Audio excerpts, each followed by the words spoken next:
வணக்கம். இன்னைக்கு நம்ம வீடியோல என்ன பார்க்க போறோம்னா தக்காளி சாதம் செய்வது எப்படின்னு பார்க்கலாம்.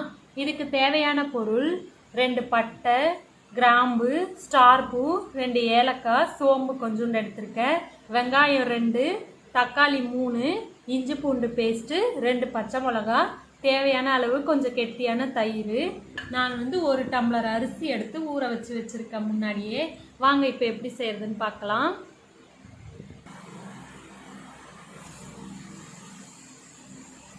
இப்போ குக்கரில் தான் தக்காளி சாதம் செய்ய போகிறேன்.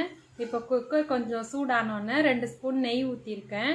இப்போ 2 ஸ்பூன் கோல்டு வின்னர் சேர்த்துக்கலாம்.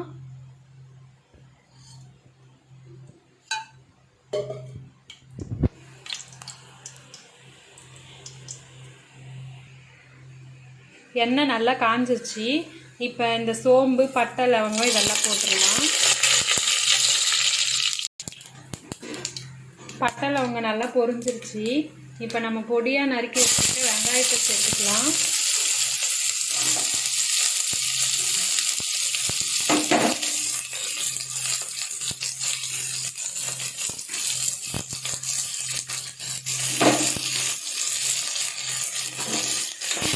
வெங்காயத்தை நல்லா வதக்கி விடுங்க. வெங்காயம் வதங்கும் போதே 2 பச்சை மிளகாவையும் சேர்த்துக்கிறேன்.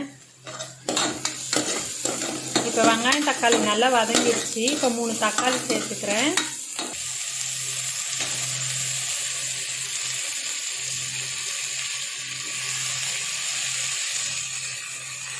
தக்காளி சேர்த்துட்டு நல்லா வதக்கி விடுங்க. வெங்காயம் தக்காளி நல்லா வதங்கிருச்சு. தக்காளி இன்னும் கூட வதக்கி விடுங்க. இப்போ வந்து நான் 2 ஸ்பூன் இஞ்சி பூண்டு விழுது சேர்த்துக்கிறேன். இஞ்சி பூண்டு சேர்த்து நல்லா பச்சை வாசனை போகிற வரைக்கும் வதக்கி விடுங்க.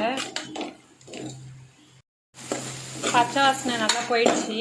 இப்போ காரத்துக்கு 2 ஸ்பூன் கரம் மசாலா சேர்க்குறேன். நீங்கள் கரம் மசாலா தூள் சேர்த்திங்கன்னா தக்காளி சாதம் பிரியாணி டேஸ்ட்டில் இருக்கும். நீங்கள் கறி இல்லாமல் குஸ்கா மாதிரி செய்கிற மாதிரி இருக்கும். 2 ஸ்பூன் கரம் மசாலா, 2 ஸ்பூன் தனி மிளகாய் தூள் சேர்த்துக்கிறேன். சேர்த்துட்டு 1 செகண்ட் வதக்கி விட்டுருங்க.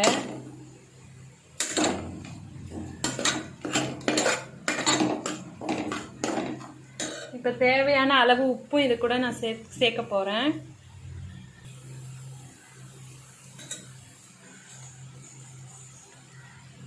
தேவையான அளவு உப்பு சேர்த்துட்டேன். இப்போ நான் வந்து 1 டம்ளர் வந்து அரிசி ஊற வச்சுருக்கேன். இப்போ நான் குக்கரில் செய்யறதுனால தண்ணி கரெக்டாக பதம் இருக்கணும். அதனால நான் ஒரு டம்ளர் அரிசிக்கு 2 டம்ளர் தண்ணி ஆட் பண்ண போகிறேன்.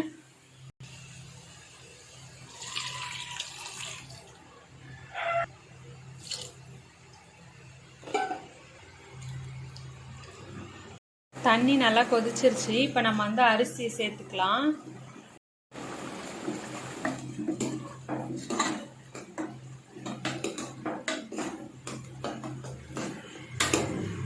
இப்போ கடைசியாக தயிர் சேர்த்துக்கோங்க. தயிர் சேர்த்திங்கன்னா கடைசியில் சேர்த்திங்கன்னா சாப்பாடு வந்து குழையாது, சாதம் வந்து உதிரி உதிரியாக இருக்கும். அதனால் கடைசியாக 2 ஸ்பூன் தயிர் சேர்க்குறேன்.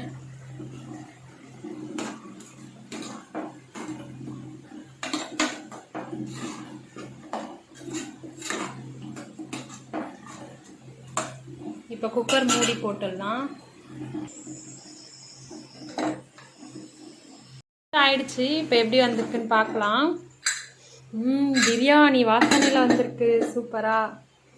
இதுக்கு நான் வேக வச்ச முட்டை வச்சு சாப்பிட்டு பாருங்கள், சூப்பராக இருக்கும். நீங்கள் உங்கள் வீட்டில் ட்ரை பண்ணி பாருங்கள். லைக் பண்ணுங்கள், ஷேர் பண்ணுங்கள், கமெண்ட் பண்ணுங்கள். மறக்காமல் பிரபாஸ் பிக் ட்ரீம்ஸ் சேனலை சப்ஸ்கிரைப் பண்ணுங்கள். Thank you friends.